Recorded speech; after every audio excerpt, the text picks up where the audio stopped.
We spend so much time debating how it affects the economy. Should we raise interest rates, cut taxes, more regulation, less? All the time. Eh, It's the constant back and forth. but we rarely step back and ask a more fundamental question.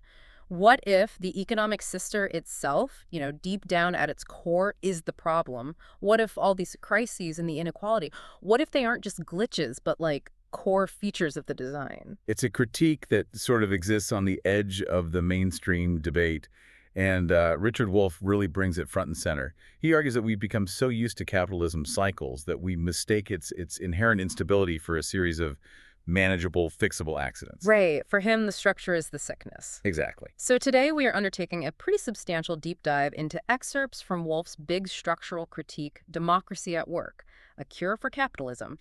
And this isn't just a political argument, it's a structural one that focuses almost entirely on the internal architecture of the workplace. Our mission is, well, it's ambitious.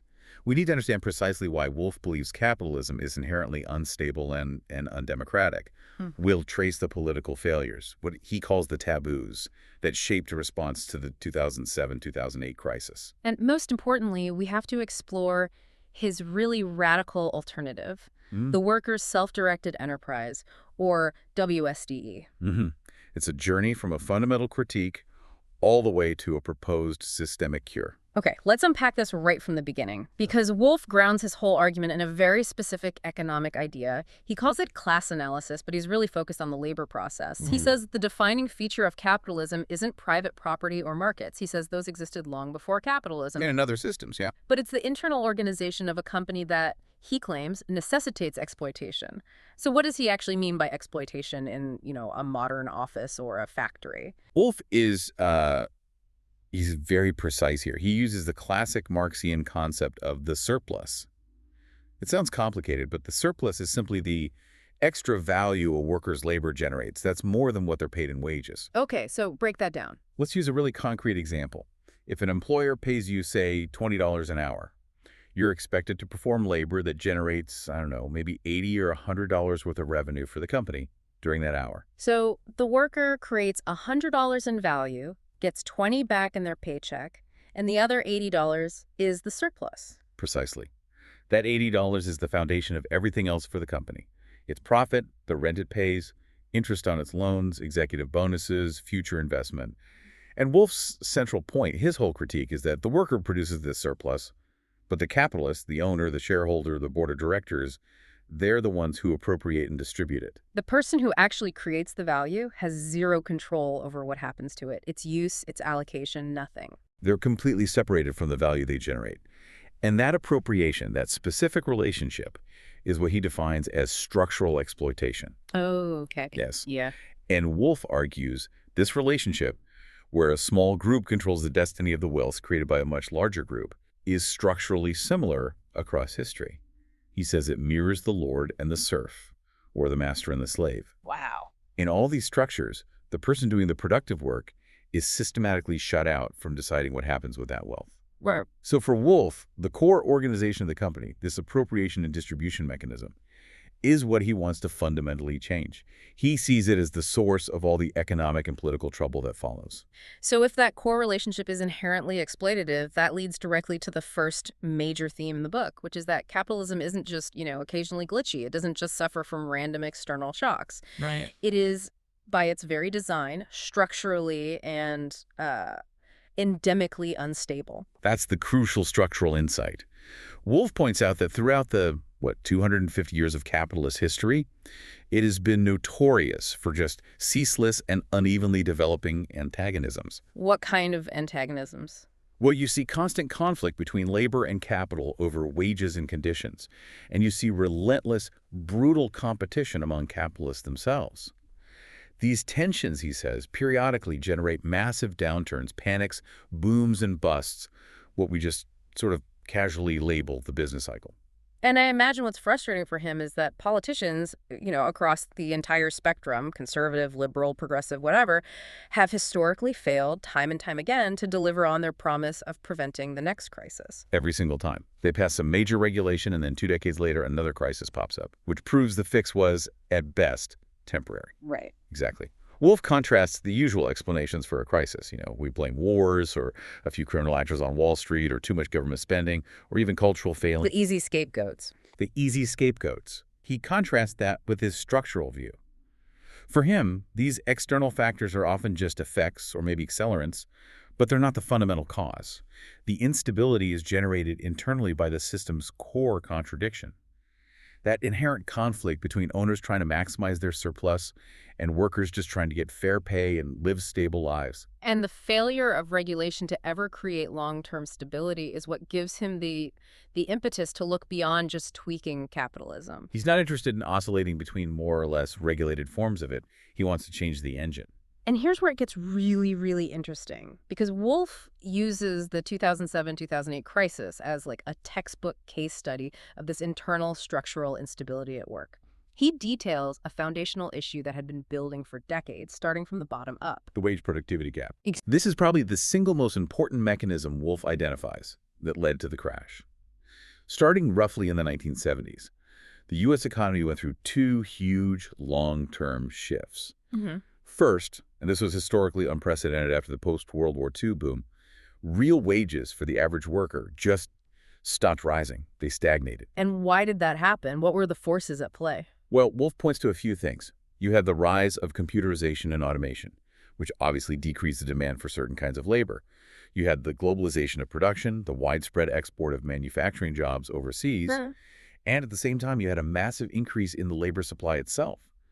Women entered the formal labor market in huge numbers, and immigration increased. All of these forces together just fundamentally eroded the bargaining power of labor. So that scarcity of labor that had driven up wages for decades after the war, that was just over. It was over. Now here's the contradictory second shift happening at the exact same time. Worker productivity kept going up, steadily, thanks to better education, incredible technological innovation, optimized logistics, you name it. So let me get this straight. Employers weren't paying higher real wages, but their workers were producing more and more value every hour. Exactly. So that gap between what labor produced and what labor was paid, the surplus, it soared exponentially. And that vast accumulation of wealth went where? Straight to the top. The richest 1% saw their wealth grow completely out of proportion to the other 99% for like 3 decades straight. Wow. So you have this foundational economic reality for most families, flat wages. But the whole socioeconomic culture, the American dream, it still demanded rising consumption. Bigger houses, new cars, college for the kids. People felt they had to keep up, even if their paychecks weren't. They felt compelled to maintain those consumption patterns. And that desperation is what triggered the massive debt response. It was the temporary economic substitute for wages that weren't rising. Yeah. Exactly. Since they couldn't afford the lifestyle promised through higher pay, working families turned, en masse, to borrowing.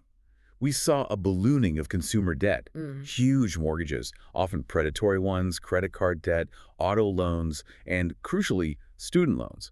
It was an unsustainable foundation just built on future anxiety. And Wolff stresses the social cost, too. Families were already coping by working more hours, that infamous double shift, which led to more household stress. Debt was the final collective coping mechanism to just paper over that massive wage productivity gap. Okay, so let's flip the perspective. Let's look at the crisis building from the top down.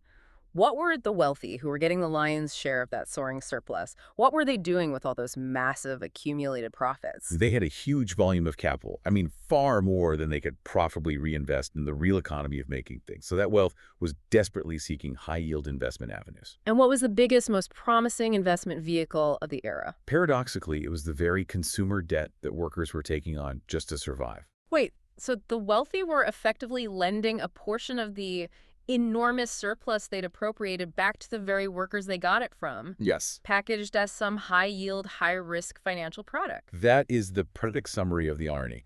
The financial industry packaged these loans, mortgages, auto loans, credit card debt, into these new, very complex financial products called asset-backed securities, or ABS. And these securities were designed to just funnel a portion of that enormous surplus back to the investors.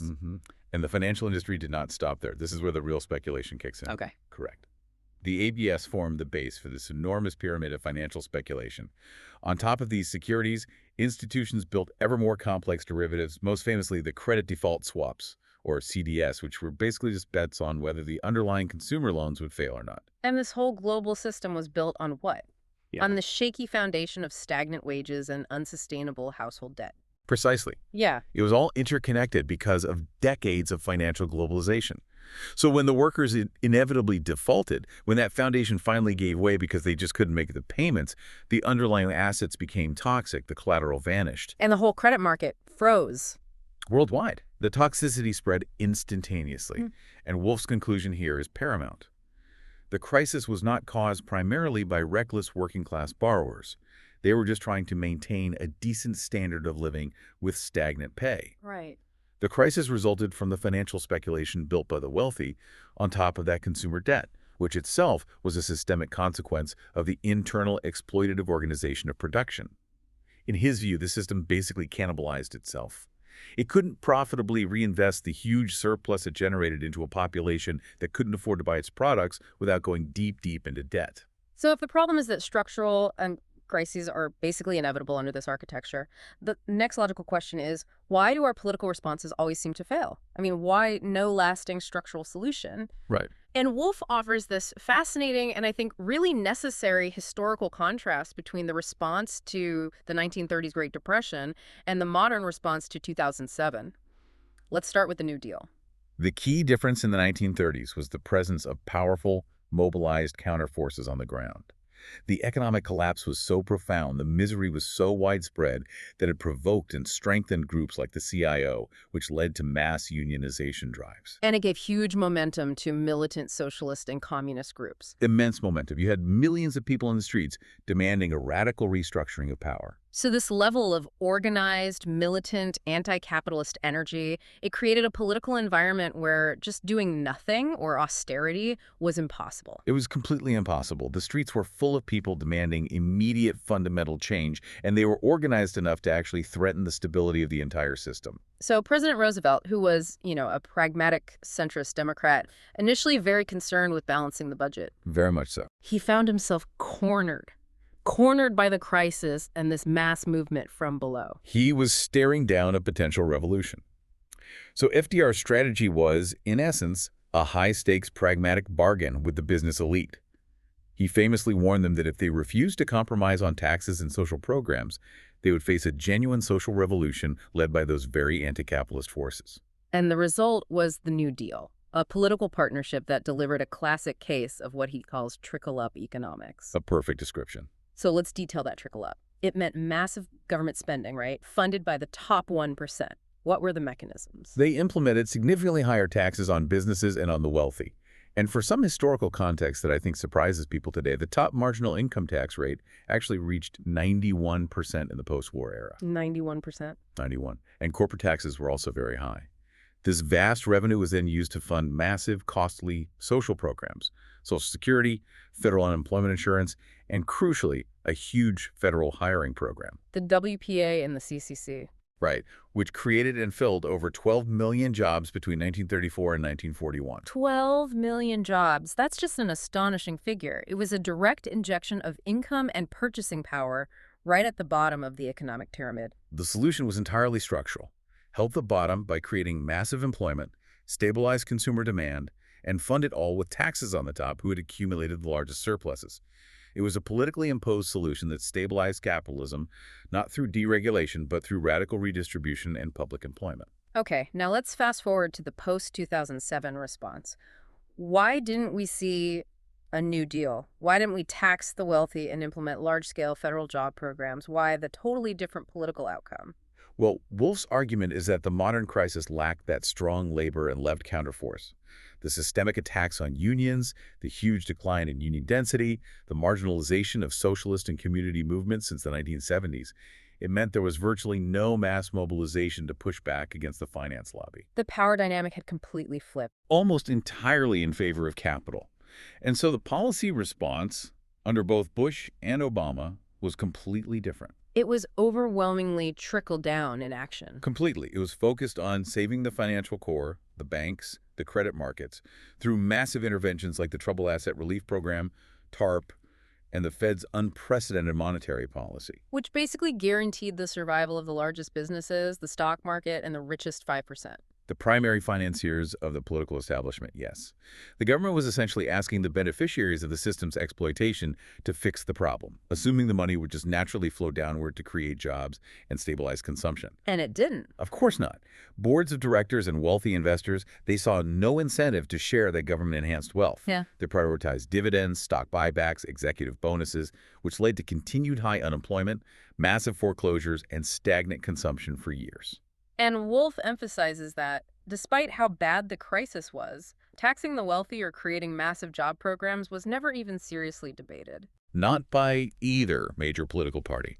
It was simply not on the table. Instead, the massive government borrowing that was used to fund the bailouts money that mostly went to the wealthy led to these huge national debt increases, which were then immediately used to justify austerity. And that is the deep irony and injustice of it all. The general public, who faced stagnant wages and high debt before the crisis, who certainly did not cause the collapse, was immediately forced to bear the cost of the recovery. Through austerity, higher taxes on them, fewer government services, less social support. Exactly when they needed that support the most. The cost of socializing the risk was paid by the public, while the profits of the recovery were privatized by the elite. So this brings us to the political economy of power and taboo. Why was a successful, non-deficit increasing trickle-up alternative taxing the wealthy non-spenders to fund the working class? Why was that politically impossible? It connects directly back to the source of power, the surplus. 30 years of soaring corporate profits allowed the wealthy to accumulate astronomical resources. And they used that money, their appropriated surpluses, to effectively shift the tax burden onto the working class, the so-called middle class. And more importantly, to control the political agenda. That's Wolff's point. It's a structural corruption of the democratic process where economic power determines political possibility. The wealthy funded parties, candidates, PACs, lobbyists, and, critically, these influential think tanks. Right. They successfully defined the tax issue for the whole country, not as a problem of fair burden sharing, but purely as one of generally excessive government taxation. That's the neoliberal framework. And this enforced a powerful political taboo. A very powerful one against systemic, proven solutions like federal jobs programs or higher taxes on top earners. These historical stabilizers were actively kept off the debate table. They were deemed illegitimate, radical, socialist. And you could see this political taboo most clearly when they were dealing with the banking system during the too-big-to-fail bailouts. The scale of the socialization of risk was staggering. Trillions pumped in by the Fed and Treasury. It was one of the largest interventions in history, a massive socialization of the monetary system to save the private financial sector. And yet, the crucial taboo prevented any genuine public discussion of the logical implications. Meaning, if these banks were genuinely too big to fail because their collapse would destroy the global economy, then two common-sense steps should have been on the table. At a minimum. Break them up or nationalize them. Exactly. Break them up into smaller, less systemically risky entities, which, shockingly, they failed to do. The banks actually grew larger post-crisis. Unbelievable. And second, nationalize the banks entirely. Bring them into public ownership, since they had spectacularly failed in their social duty to protect others' funds and stability. But that suggestion nationalizing failed banks was considered far beyond the pale. The irony is so rich. The CEOs who ran to Washington demanding trillions in assistance were the very same people who had, for decades, fiercely railed against government intervention and inefficiency. And they dictated the terms of the socialization. They did. They got the government aid, they kept control, they avoided being broken up, and they made sure the general public, through debt and austerity, paid the ultimate costs. The political system, captured by their economic power, just acquiesced. So the central takeaway here is profound. Political democracy becomes merely formal, just a show, when economic power derived from that appropriated surplus is used to control the political agenda. It prevents real solutions from even being debated. And the history lesson is that regulations imposed on capitalism are fundamentally insecure. As long as capitalist corporations retain their internal structure and their vast resources, the ability to generate and appropriate surpluses, they will always work tirelessly to evade, weaken, and ultimately eliminate those restrictions. Like the repeal of the Glass-Steagall Act in 1999. A perfect example. It directly contributed to the 2007 crisis. Regulation, in Wolff's view, is just a temporary Band-Aid on a structurally flawed engine. Okay, so if regulatory fixes are always temporary and the economic engine always eventually undoes the political restraints, then Wolff argues the only permanent cure is to change the internal organization of production itself. You have to eliminate exploitation at the source. And this brings us to his radical alternative, the Workers' Self-Directed Enterprise, or WSDE. The WSDE is the core of the cure. It's a micro-level revolutionary solution that structurally transforms the workplace. In a normal capitalist corporation, directors are selected by external shareholders or state officials or some mix. Right. In a WSDE, the collective of workers themselves replaces those external directors and becomes the board of directors. So the key principle is that the workers who produce the surplus also collectively appropriate and distribute it. No external party is taking the profit. Exactly. That is the mechanism that makes a WSDE fundamentally non-exploitative. The historical separation between employer and employee is just abolished. The workers become their own collective bosses. They determine what to produce, how, where, and they decide democratically how to allocate the surplus. Do they reinvest it, use it for collective benefits, distribute it as higher wages? It's their decision to make collectively. Now, before we get into the benefits, we need to clarify what makes a WSDE different from similar, seemingly cooperative models we see today. For example, how is it different from a worker-owned enterprise, like an employee stock ownership plan, an ESOP? That's a great question. In ESOPs, workers hold shares and they get dividends, so they're owners on paper. But often, they remain passive. They might elect external directors who then possess all the decision-making power. So the key capitalist roles, directing production and appropriating the surplus, are still separate from ownership and labor. Right. WSDEs, by contrast, integrate the two roles. The workers are both the producers and the active voting directors. Okay. And what about worker-managed enterprises? We hear a lot about flexible management and empowering employees. Worker management usually focuses on controlling the execution of labor, the pace of the assembly line, the schedule, the process on the factory floor. They manage the day-to-day. But the big fundamental decisions. Right, what product line to cut, how to distribute the year's profit, where to invest new capital, those are still made by the capitalist directors above them. WSDEs remove the external directors entirely. The workers have sovereignty over all enterprise decisions. And finally, what about just cooperatives in general? Co-ops are a very broad legal category. They often deal with ownership, like a land or housing co-op, or with purchasing and selling. A WSDE is a production cooperative, and it's specifically defined by that cooperative appropriation and democratic distribution of the surplus by the actual producers. That's the critical distinction. It's what abolishes the capitalist class structure within the firm. Okay, let's get into the internal workings. How does Wolff structure this internal democracy? He divides the workers into two key groups based on their relationship to that surplus. He does. The first primary group are the surplus producers. They're the workers who directly produce the outputs, the goods or services, that contain the surplus value. They are the ones who constitute the collective board of directors and are legally responsible for appropriating and distributing that surplus. And the second group, he calls them the enablers. Yes, these are the workers who provide crucial ancillary services, the things that maintain the conditions for production to happen. So specialized managers, administrative clerks, security guards, lawyers, cleaning staff. They're essential, but they don't directly produce the surplus. Exactly. The enablers get their sustenance via distributed shares of the surplus, which the producers democratically decide to allocate to them. So everyone is essential to the function of the enterprise, but that structural power to appropriate and distribute the surplus, the defining feature that eliminates exploitation, is reserved for the producers. Correct. It ensures the non-exploitative class structure. But, and this is key, the operational decisions, what to produce, how, where, when, those are made collaboratively and democratically by the entire board, which includes both the surplus producers and the enablers. So their democratic self-direction is secured through that collaborative model. You're replacing the hierarchy of boss and wage slave with a collective body of decision makers. That's the idea. Okay, that structure is clear, but now we have to introduce the critical challenge, the one any skeptic would immediately raise.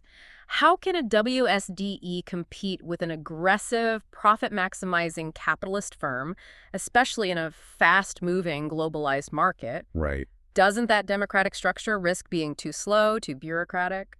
That is the fundamental question, and Wolff addresses it by basically turning the capitalist critique on its head. Hmm. He argues that capitalist firms prioritize profit over stability and worker well-being, which is what leads to periodic crises and massive social costs. He would say that structure is ultimately inefficient. So WSDEs might sacrifice short-term profit maximization for long-term stability and worker welfare. And they gain in other areas: increased worker loyalty, higher morale, vastly reduced internal antagonisms, and more creative problem solving because everyone actually has a stake in the outcome. I see. And studies of existing co-ops often show they have greater efficiency during downturns and more stable employment. As for speed, WSDEs can have mechanisms like democratically elected executive committees to handle day-to-day decisions. The entire board is reserved for fundamental strategic choices, like moving the company or a major shift in distribution. So the democracy is strategic, not micromanagerial. Exactly. Okay, let's explore how this structural change would handle some real-world economic challenges. Let's start with technical change. Under capitalism, implementing AI or automation often means layoffs, right? And the profit gains go solely to the capitalists. The incentive is completely different in a WSDE. If a new technology, say a sophisticated robot, could cut the labor required by 20%, the entire workforce is involved in that decision. They're not choosing between efficiency and unemployment. They're choosing how to share the dividend of that efficiency. Exactly. So how might that vote go? They might vote to maintain their current output while reducing everyone's labor time by 20%. Maybe they move to a 4-day work week or get more paid vacation. Or they could keep working the same hours and increase output. And then the bigger surplus gets collectively distributed to every worker. Layoffs are not the primary automatic response, because that would just transfer the collective gain to a smaller group of workers, which is not in the collective interest. What if displacement is unavoidable? Like an entire sector gets automated away? Wolff envisions a coordinated macro-systemic response. Job security would be handled through state-established transition agencies, funded by the collective surpluses from all the WSDEs. If one enterprise needs fewer workers, the agency steps in to survey, interview, provide training, relocation, and capital for those workers to move into expanding industries or even start their own new WSDEs. Which is a dramatic contrast to the capitalist mechanism, which just externalizes the cost of unemployment onto the individual worker and the state. It internalizes the cost of progress while ensuring job security. It completely reverses the incentive structure. And you see the same thing with environmental issues. Capitalist directors are often geographically and socially far removed from the worksite, so they can subordinate environmental concerns to profit. But in WSDEs, the workers live in and around the worksite, meaning the costs of pollution, the dirty air, the contaminated water are immediately internalized by the very people making the decisions. Correct. Environmental concerns would naturally subordinate profit and growth goals in the decision-making process. The workers are not going to vote to pollute their own communities for a temporary rise in surplus distribution. This would vastly improve environmental justice and shift the goal from infinite growth to sustainable well-being. And finally, what about internal income and job distribution? That wage productivity gap under capitalism has created these extreme income disparities. The stability and democratic legitimacy of a WSDE-based system would require far narrower disparities. WSDEs would likely mandate democratically chosen minimum and maximum income levels. That's right. Wolff often cites the Spanish Mondragon cooperatives, which have historically maintained pay ratios between their highest and lowest paid workers of like 6-to-1 or 9-to-1. Which is a massive contrast to the 300-to-1 ratios you see in U.S. capitalist firms. A whole different universe. And this leads to the concept of job rotation, which addresses the quality of working life itself. Yes. Rotation addresses the ancient problem of specialization and alienation. Instead of specializing the functionary, keeping one person in a monotonous, repetitive, non-directorial job for their whole life, WSDEs could implement job rotation. So workers would regularly rotate through different technical and managerial roles. Exactly. This develops broad competencies, ensures a more egalitarian distribution of labor burdens, creates a more well-rounded workforce that's capable of functioning as competent directors, and it helps overcome that historic, debilitating division between mental and manual laborers. So the WSDE model fundamentally redefines economic power at the micro level. Now let's look outward. Wolff argues that this micro-level change is absolutely essential for a broader political goal, achieving genuine democracy, moving beyond just, limited electoral formalism. Right. He argues that neither private capitalism nor the traditional forms of state socialism ever achieved true democracy because they failed at this micro level.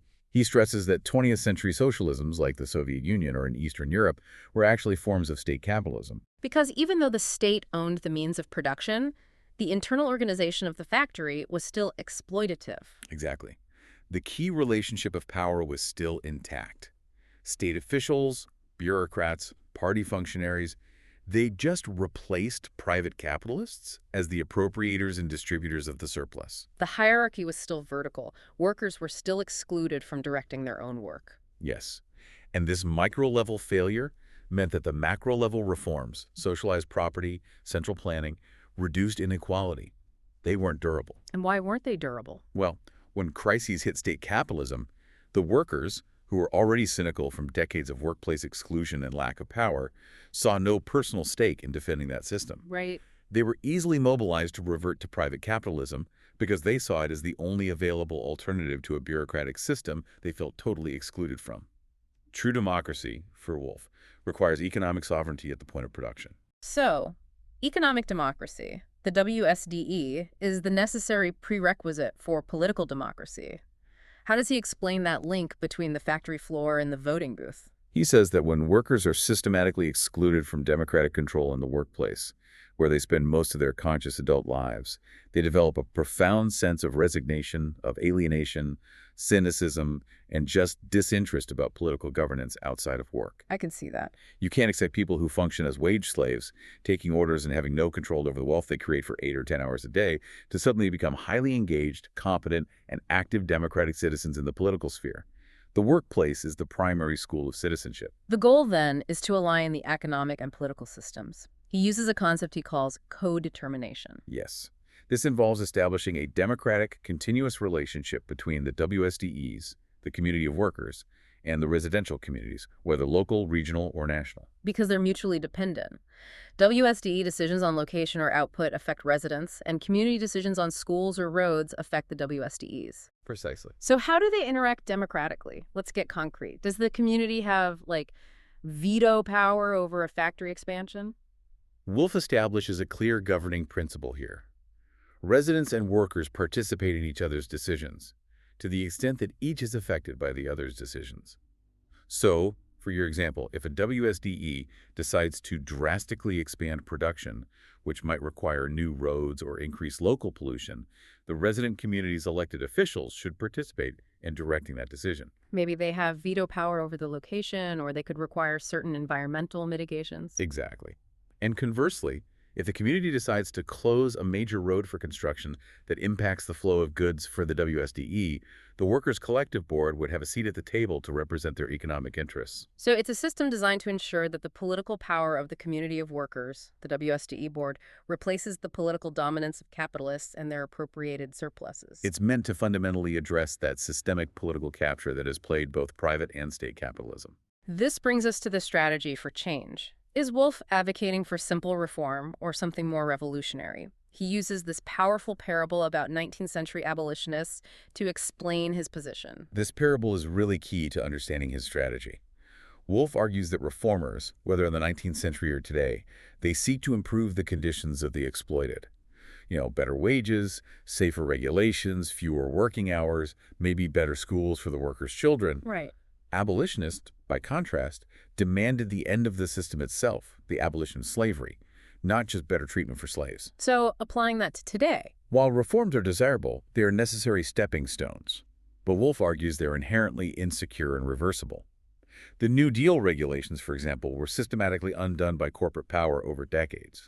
So securing durable reforms and truly achieving justice requires the revolutionary change of transitioning from the capitalist enterprise structure to the WSDE structure. You have to abolish the wage-slavery relationship itself to make those political gains permanent. He believes we need to aim for the structural transformation that makes the reversal of reforms politically impossible. What practical programmatic steps does he suggest for increasing the presence of WSDEs in our society? He begins with a strategic modification of the federal jobs program concept, which he notes was immensely successful during the New Deal. Right. So instead of traditional unemployment payments, he suggests a powerful alternative. Workers who lose their jobs could pool their total anticipated unemployment payments as initial seed capital for for a WSDE startup. So you're redirecting existing government safety net funds towards self-motivated employment and self-direction. It provides immediate, concrete examples of the alternative model, and it offers a genuine freedom of choice between working in a traditional capitalist hierarchy and working in a democratically organized enterprise, a choice that right now just doesn't exist for most people. He also stresses the necessity of building alliances with existing movements. Absolutely. The WSDE movement has to form alliances with existing co-op movements, which provide a foundational knowledge base and, critically, with traditional trade unions. And how would that help unions? It would give unions a powerful new strategic option. Instead of merely striking against an unsatisfactory capitalist employer, they could prepare their workers to take over and operate the existing plant as a WSDE. That would be a game-changing new weapon in their struggle. Transforming the goal from just better wages to full economic control. Right. And finally, Wolff calls for organic intellectuals, which is a term from the work of Antonio Gramsci. This is about building a counter-hegemony. This is the cultural and intellectual work that has to accompany the structural change. It is. Organic intellectuals are educators and communicators who come from the working classes or are committed to their cause. And their job is to elaborate and disseminate Wolff's critique and vision. They have to blend the practical steps, how do you start a WSDE, with a comprehensive utopian vision of what a fully democratic economy looks like. The goal is to persuade people that WSDEs offer a viable democratic alternative beyond the exhausted, oscillating private and state capitalism. They provide the intellectual ammunition you need to build the necessary mass social movement. They articulate a worldview that directly challenges the political taboos and the capitalist hegemony we talked about earlier, making the idea of democratic workplaces mainstream and legitimate. It's about fighting the battle on the level of ideas, convincing the public that the problem isn't just a few greedy individuals, but the structure itself, and that a concrete working alternative is actually possible. We've traced a really powerful structural argument today. We started from that internal mechanism of capitalist exploitation, the appropriation of the surplus, which leads, he argues, inevitably to recurring crises like 2007. We detailed how the resulting political taboos prevent effective trickle-up solutions, forcing austerity onto the general public while protecting the wealthy and the system's core. And finally, we explored the workers' self-directed enterprise as a structural cure that eliminates that fundamental conflict between the appropriator and the producer at the very core of the economy. The WSDE model doesn't promise some utopian end to all struggles. But it does guarantee moving from one set of structural problems that have become historically unbearable, like perpetual crisis, systemic inequality, and political capture, to a preferred new set of democratic struggles. Our future challenges would no longer be centered on the tension between those who produce the surplus and those who appropriate it. Instead, they would be over-democratically decided issues. Exactly. How to best utilize shared prosperity, how to allocate resources for leisure versus public benefit, how to define environmental boundaries within a genuinely democratic economic framework. So the final question for you to consider is this. If the historical evidence shows that regulations imposed on capitalism are eventually undone by capitalism itself, and if political democracy is merely formal when economic power controls the agenda, how can democracy truly be achieved and protected without first transforming the economic engine at its core? Thanks for joining us. If you'd like to watch the mini explainer for this topic, click the link in the description and explore the full Critical Thinking Deep Dives playlist for more long-form episodes.